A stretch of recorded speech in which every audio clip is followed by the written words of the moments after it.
하나님의 크신 은혜와 평강이 오늘도 살아가는 모든 삶의 자리마다 충만히 마시기를 기원합니다. 기도하겠습니다. 하나님 아버지, 또 한 주를 마무리하는 토요일입니다. 지난 한 주를 돌아보고 또 우리 마음을 새롭게 함으로 변화를 받아 새로운 한 주를 준비하는 복된 시간이 되게 하옵소서. 말씀을 통해 나를 살피고 거울 삼아 나를 점검하며 새롭게 하나님 앞에 서는 귀한 이 아침 되게 하옵소서. 감사드리며 예수님의 이름으로 기도하옵나이다. 아멘. 함께 보실 하나님의 말씀은 요한복음 6장 41절로 59절입니다. 요한복음 6장 41절로 59절을 같이 읽겠습니다. 자기가 하늘에서 온 떡이라 하심으로 유대인들이 예수에 대하여 수군거리어 이르되 이는 요셉의 아들 예수가 아니냐? 그 부모를 우리가 아는데 자기가 지금 어찌하여 하늘에서 내려왔다 하느냐? 예수께서 대답하여 이르시되 너희는 서로 수군거리지 말라. 나를 보내신 아버지께서 이끌지 아니하시면 아무도 내게 올 수 없으니 오는 그를 내가 마지막 날에 다시 살리리라. 선지자의 글에 그들이 다 하나님의 가르치심을 받으리라 기록되었은즉 아버지께 듣고 배운 사람마다 내게로 오느니라. 이는 아버지를 본 자가 있다는 것이 아니니라. 오직 하나님에게서 온 자만 아버지를 보았느니라. 진실로 진실로 너희에게 이르노니 믿는 자는 영생을 가졌나니 내가 곧 생명의 떡이니라. 너희 조상들은 광야에서 만나를 먹었어도 죽었거니와 이는 하늘에서 내려온 떡이니 사람으로 하여금 먹고 죽지 아니하게 하는 것이니라. 나는 하늘에서 내려온 살아있는 떡이니 사람이 이 떡을 먹으며 영생하리라. 내가 줄 떡은 곧 세상의 생명을 위한 내 살이니라 하시니라. 그러므로 유대인들이 서로 다투어 이르되 이 사람이 어찌 능히 자기 살을 우리에게 주어 먹게 하겠느냐. 예수께서 이르시되 내가 진실로 너희에게 이르노니 인자의 살을 먹지 아니하고 인자의 피를 마시지 아니하면 너희 속에 생명이 없느니라. 내 살을 먹고 내 피를 마시는 자는 영생을 가졌고 마지막 날에 내가 그를 다시 살리리니 내 살은 참된 양식이요 내 피는 참된 음료로다. 내 살을 먹고 내 피를 마시는 자는 내 안에 거하고 나도 그의 안에 거하나니 살아계신 아버지께서 나를 보내심에 내가 아버지로 말미암아 사는 것 같이 나를 먹는 그 사람도 나로 말미암아 살리라. 이것은 하늘에서 내려온 떡이니 조상들이 먹고도 죽지 아니한 죽은 그것과 같지 아니하여 이 떡을 먹는 자는 영원히 살리라. 이 말씀은 예수께서 가버나움 회당에서 가르치실 때에 하셨느니라. 아멘. 육신의 눈과 영적인 갈망은 아주 다른 결과를 만들어냅니다. 육적인 눈을 가진 사람들은 육적인 것만, 그리고 이 말은 세상의 지혜와 한계 속에 갇혀 있다는 것을 의미하기도 합니다. 오늘 본문에 등장하는 유대인들이 바로 그런 모습을 보여주고 있죠. 그들은 예수님을 향해 수군거렸습니다. 그들은 예수님의 육적인 배경인 나사렛과 그의 부모를 잘 안다고 자부했습니다. 그러나 그들의 이 알문, 단순히 눈에 보이는 것에 대한 알미였고 본질과 그리고 또한 진리에 대한 알무로부터는 떠나 있었던 것, 그리고 오히려 그들의 익숙함이 진리를 가로막는 장애물이 되어 있음을 보게 됩니다. 떡을 먹고 배부른 경험에만 머물러 있던 그들에게 예수님은 파격적인 선포를 하십니다. 자신을 하늘에서 내려온 떡이라 소개하시며 자신의 살과 피를 먹고 마셔야 한다고 말씀하십니다. 오늘은 예수님의 살과 피를 먹고 마시는 것의 의미, 그리고 그것으로 인하여 주어지는 축복이 뭔가를 잠깐 살펴보고자 합니다. 먼저 유대인들의 오해입니다. 유대인들은 예수님의 말씀을 철저히 물리적이고 수직적인 관계에서 해석을 했습니다. 그들은 예수님을 요셉의 아들로만 보았습니다. 하나님으로부터 온 신적인 기원을 보지 못했습니다. 그러다 보니 그들의 수준은 이 땅에서 사는 사람들의 지식과 이해 수준에 머무를 수밖에 없었던 거죠.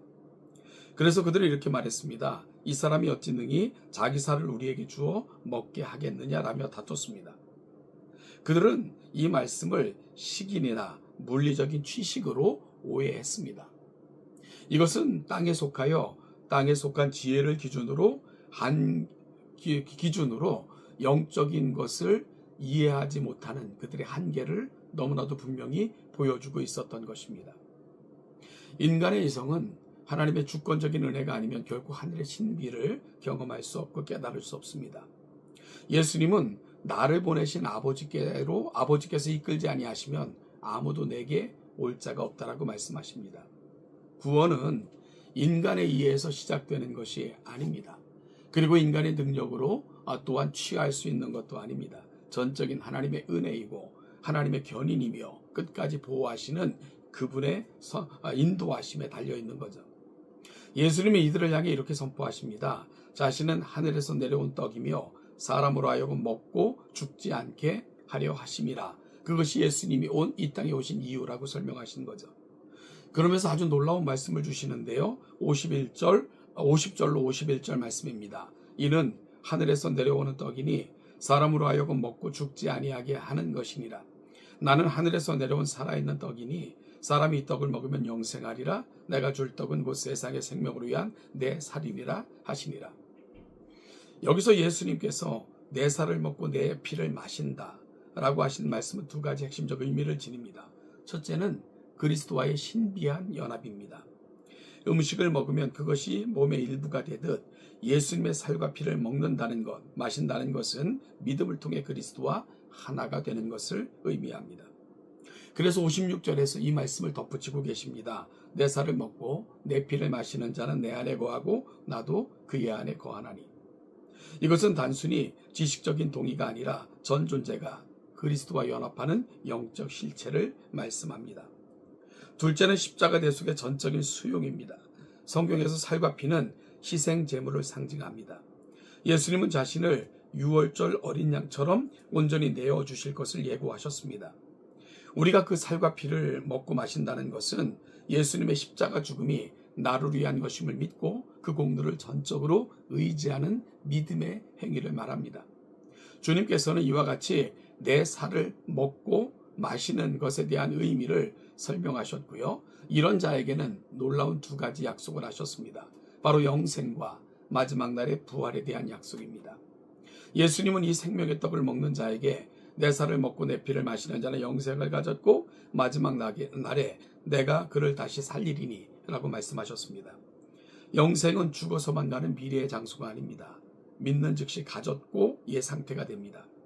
하나님과의 관계가 회복된 생명의 풍성함을 지금 여기서 누리게 하는 거죠. 또한 영적인 생명은 육체의 죽음으로 끝나지 않죠. 예수님은 마지막 날에 다시 살리리라는 약속을 4번이나 반복하십니다. 이것은 성도의 견인을 확증합니다. 그리스도와 연합한 자는 그리스도의 부활에 반드시 동참하게 됩니다. 생명의 떡으로 사는 삶은 광야의 조상들이 만나를 먹었던 것에 비견되지만, 그러나 예수님이 주시는 생명의 떡은 광야에서 그들이 먹었던 만나와는 근본적 차이가 있습니다. 만나는 먹고 다시 배고픕니다. 다시 먹어야 됩니다. 매일매일 취식해야 됩니다. 그러나 예수님께서 주시는 생명의 떡은 한 번 먹으면 영원히 배고프지 아니하며 그분의 주시는 음료를 마시는 자는 영원히 목마르지 않기 때문입니다. 단번에 영원한 생명과 삶을 허락해 주시는 겁니다. 사랑하는 동천교 성도 여러분, 때로는 세상의 지식이 영적으로 가는 길을 막기도 하고요. 익숙함이 또한 더 깊은 단계로 나아가는 것을 가로막는 장애가 되기도 합니다. 오늘 본문의 말씀을 통해서 혹시 나는 세상의 지혜로 하늘의 것을 판단하거나 세상의 것을 가로막고 있는 자는 아닌가 돌아볼 필요가 있습니다. 사랑하는 여러분, 내가 아는 것, 세상의 지식이 다라면 세상엔 진리가 존재하지 않죠.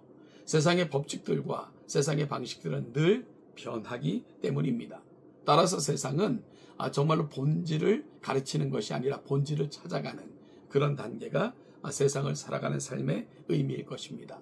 그리고 이 땅에서 그 참 진리에 거하다가 진리가 주시는 영혼에 이르는 것, 그리고 주님이 약속하신 것을 붙들고 살다가 그 영혼에 참여하는 것, 이것이 바로 성도의 삶의 의미이고 우리가 목표해야 될 이 삶의 결론일 것입니다.